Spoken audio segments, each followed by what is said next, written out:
नमस्कार दोस्तों। चाय वाला, पंचर वाला, कूड़ा वाला, बार डांसर, वेटर, ये कुछ प्रोफेशनल्स हैं, लेकिन हमारे देश में अक्सर इन शब्दों को गालियों की तरह इस्तेमाल किया जाता है। आज के इस वीडियो में मैं सोशल इवेल पर थोड़ी बातें करना चाहूंगा, जो कि है क्लासिज्म। सही सुना है आपने, कास्टिज्म नहीं, क्लासिज्म। कास्टिज्म होता है किसी एक जाति पर भेदभाव करना या अलग अलग लोगों को अलग अलग नजरिए से देखना, नफरत फैलाना उनके खिलाफ। लेकिन क्लासिज्म होता है भेदभाव करना अलग अलग सोशल क्लास के लोगों के खिलाफ। इसके बहुत सारे एग्जाम्पल मौजूद हैं। 2019 में बीजेपी लीडर तेजस्वी सूर्या ने एनआरसी के खिलाफ पोस्टर करने वाले लोगों को पंचर वाला कहा था। 2014 में कांग्रेस लीडर मानी शंकर अय्यर ने नरेंद्र मोदी को चाय वाला कहा था कि एक चाय वाला प्रधानमंत्री नहीं बन सकता। और इसका एक रीजन कुछ दिन पहले देखने को मिला ट्विटर पर ऑल्ड न्यूज के को फाउंडर मोहम्मद जुबैर के साथ। जुबैर ने टाइम्स नो के एक्टर सुशांत सिन्हा का एक पुराना ट्वीट हाईलाइट किया था, यह दिखाने के लिए कि पहले उनका कुछ और व्यू था और अब उनका कुछ और व्यू पॉइंट है।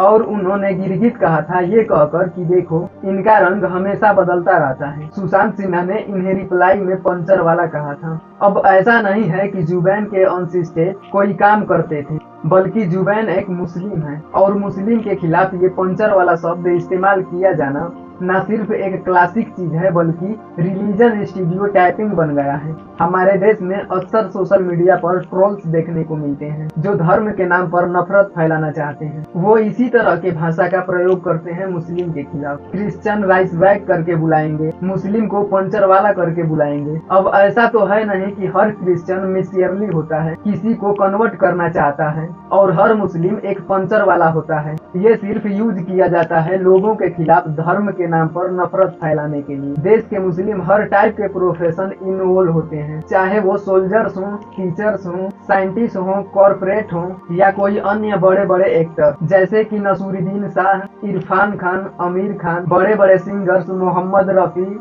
AR रहमान, इंडिया के एंटार्क्टिका में डॉक्टर साइद जबूर कसीम, इन्होंने अंटार्कटिका में पहली एक्सपीडिशन लीड करी थी। फेमस बिजनेसमैन अजीम प्रेमजी और doctor APJ Abdul Kalam, officially the missile man of India. Same चीज हर धर्म के साथ है। ऐसे फालतू स्टूडियो टाइप बनाने से कुछ नहीं होने वाला। लेकिन इस वीडियो के टॉपिक पे आते हैं, जो है क्लासिज्म। अगर कोई पंचर वाला है तो क्या दिक्कत है? उसमें एक और इंटरेस्टिंग एग्जांपल का मैं यहाँ पर इस्तेमाल करना चाहूंगा, जो कुछ समय पहले हुआ था। रिसेंटली सरकार ने एक ट्रेन लॉन्च करी थी, रामायण एक्सप्रेस करके। रामायण से सोशल स्टेज 15 जगहों पर लेकर जाती थी, जैसे कि अयोध्या। लेकिन इस ट्रेन लॉन्च की खबर सुनते ही किसी साधु ने खड़े होकर बोला कि मैं इस ट्रेन को चलने नहीं दूंगा, मैं पटरियों पर जाकर बैठ जाऊंगा। इसे रोकने के लिए आखिर क्या दिक्कत थी भाई? उन्होंने कहा हिंदू धर्म को बचाना है। क्या रामायण लॉन्च करने से हिंदू धर्म कैसे खतरे में आ जाएगा? ये बड़ी ही इंटरेस्टिंग है। असल में बात ये थी कि जो वेटर थे उसमें उन्होंने एक सैफरन ड्रेस पहन रखा था और इन साधुओं का कहना था कि वेटर जैसे जॉब पर इस तरह का ड्रेस कोड सही नहीं है, हमारे धर्म का अपमान है ये। अगर ये वेटर हमारे सैफरन कपड़े पहनेंगे तो आप लोग खुद सोचिए वेटर क्या करते हैं। लोगों को खाना सर्व करते हैं, किसी का खाना यहाँ पर छीनते तो नहीं है। यहाँ पर एक बहुत बड़ा क्लासिटेड एटीट्यूड देखने को मिलता है, क्योंकि पता है इन धर्म के ठेकेदारों को इससे प्रॉब्लम नहीं है कि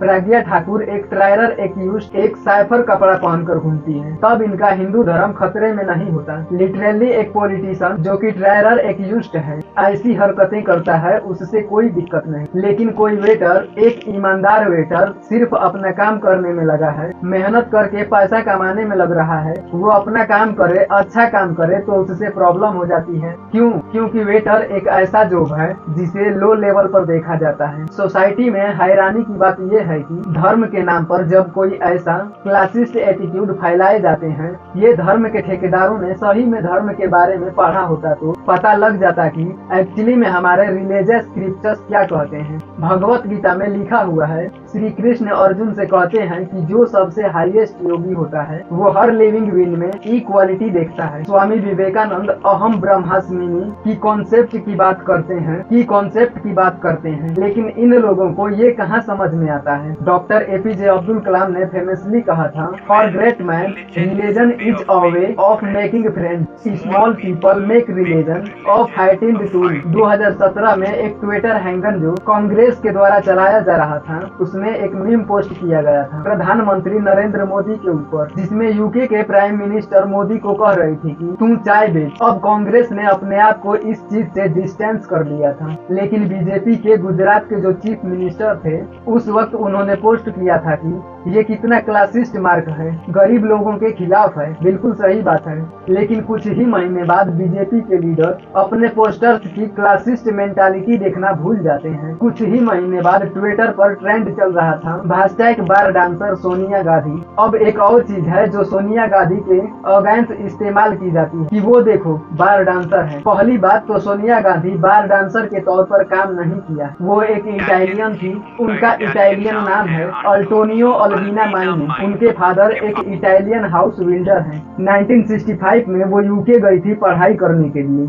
और वहाँ पर वे एक रेस्टोरेंट में काम किया था। कहा जाता है कि उस रेस्टोरेंट में वो एल्कोहल दिया करती थी। तो इसी चीज को लेकर कुछ लोग एक्साइजेट करके कह देते हैं कि देखो वो एल्कोहल सेवन करती थी, बार में काम करती थी और बार डांसर थी। उन्होंने साइड जॉब करी थी जब वो स्टूडेंट थी, जो बड़ी आम बात होती है। अगर कोई वेटर का काम करने लग रहा है तो क्या गलत है? इसमें नरेंद्र मोदी चाहे चाय बेचे, सोनिया गांधी चाहे एल्कोहल बेचे या रामायण एक्सप्रेस में खाना सरफेस करें, इसमें से किसी को भी गाली देना, इस चीज के लिए मजाक उड़ाना एक क्लासिज्म है। ये क्लासिक एटीट्यूड दिखलाता है। इस तरह से एटीट्यूड का सोसाइटी पर क्या असर पड़ता है, ये एक ज्यादा इम्पोर्टेंट पॉइंट है। पहली चीज तो हमें ये समझनी होगी दोस्तों कि हम रोजमर्रा के जिंदगी में भी कितना इन क्लासिस्ट रिमार्क का इस्तेमाल करते हैं। अक्सर मजाक में हम अपने दोस्तों को भंगी, कमीना, कंजर करके बुलाते हैं। किसी के कपड़ों का मजाक उड़ाना होता है तो हम कहते हैं कि क्या जोगिया वाला कपड़ा पहन रखे हैं। हम सफाई कर्मचारियों को कूड़े वाला करके बुलाते हैं। पेरेंट्स अक्सर अपने बच्चों से कहते हैं अगर पढ़े लिखेगा नहीं तो क्या कूड़े वाला बनेगा।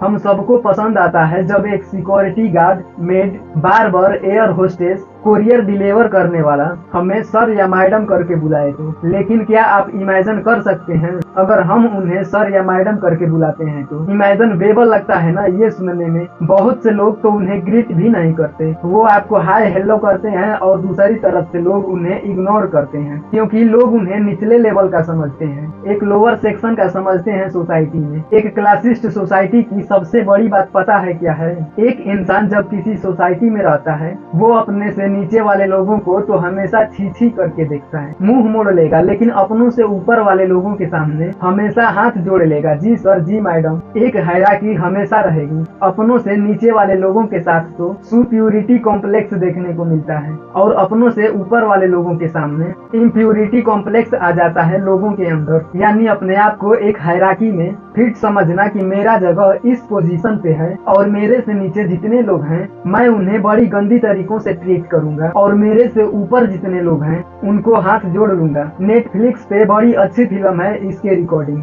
प्लेटफॉर्म करके, कभी टाइम मिले तो देखना उसे। इस चीज से देश के प्रोग्रेस पर, देश में हो रहे डेवलपमेंट पर बहुत बुरा असर पड़ता है। खुद ही सोच कर देखिए, जब एक सेक्शन ऑफ प्रोफेशन को देश में इतना नीचा समझा जाएगा, कोई उन्हें करना नहीं चाहेगा तो कोई ढंग से वो काम नहीं करेगा। सोसाइटी में प्रोफेशनल्स को रिस्पेक्ट नहीं मिलेगा, सैलरी कम मिलेगी, बुरे तरीकों से ट्रीट किया जाएगा तो काम भी फिर वैसा ही होगा। और हमारे देश के शहर में ढंग की अर्बन प्लानिंग नहीं हो रही है, ढंग के फुटपाथ नहीं बनते, ढंग से सड़कें नहीं बनती है, अच्छा सीवेज सिस्टम नहीं बनता है, साफ सफाई ढंग से नहीं होती है, तो किस पर ब्लेम जाना चाहिए? इन सब का सोचने वाला बात है। अगर ये सोसाइटी की वीडियो आप लोगों को पसंद आई हो तो वीडियो को लाइक और चैनल को सब्सक्राइब कर दीजिए। बहुत बहुत धन्यवाद।